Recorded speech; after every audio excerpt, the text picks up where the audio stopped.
बबलू और बाबा जी की बकरी। गांव का तारुफ। पहाड़ों के दामन में बसा चमकपुर गांव। बच्चे खेल रहे हैं खेतों में, सब्जियां लहरा रही हैं। कहीं दूर पहाड़ों के पीछे एक खूबसूरत सा गांव था, चमकपुर। ये गांव लोग एक दूसरे की मदद करते। बच्चे हर दोपहर तालाब पर नहाते और शाम को बकरियों की घंटियां गूंजती। बाबा सलीम और मन्नी बाबा।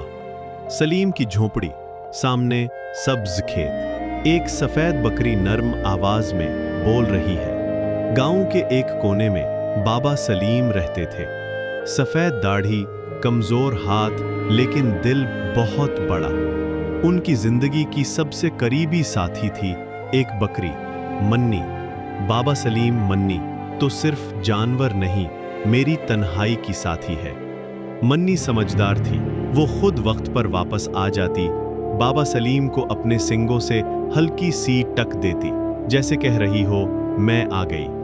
बबलू का तारुफ। एक लड़का कुएं से पानी निकाल रहा है। इर्द गिर्द बच्चे खेल रहे हैं। इसी गांव में एक बच्चा रहता था, बबलू। बबलू यतीम था, लेकिन पूरा गांव उसका खानदान था। वो सबकी मदद करता, बड़ों का अदब करता और बाबा सलीम का खास ख्याल रखता।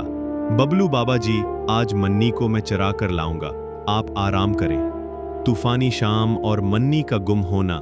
बादल, तेज हवाएं, जानवर घबरा रहे हैं। एक शाम आसमान पर काले बादल छा गए। बारिश इतनी जोर से हुई कि बकरियों का रेवड़ वक्त पर वापस न आ सका। सब जानवर वापस आ गए, लेकिन मन्नी नहीं आई। बाबा सलीम परेशान होकर, कहाँ गई मेरी मन्नी?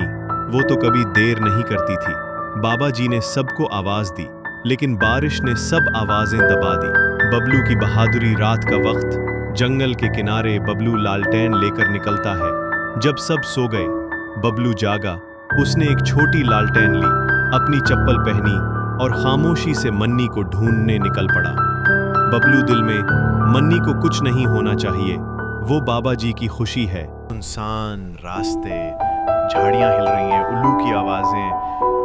बबलू झाड़ियों में से गुजरा, कांटों ने उसके कपड़े चाक किए, लेकिन उसने हिम्मत ना हारी। अचानक एक कमजोर सी आवाज आई, मन्नी, तू यहाँ है? मन्नी की वापसी। मन्नी की एक टांग जख्मी है। बबलू उसे अपने कंधे पर उठाता है।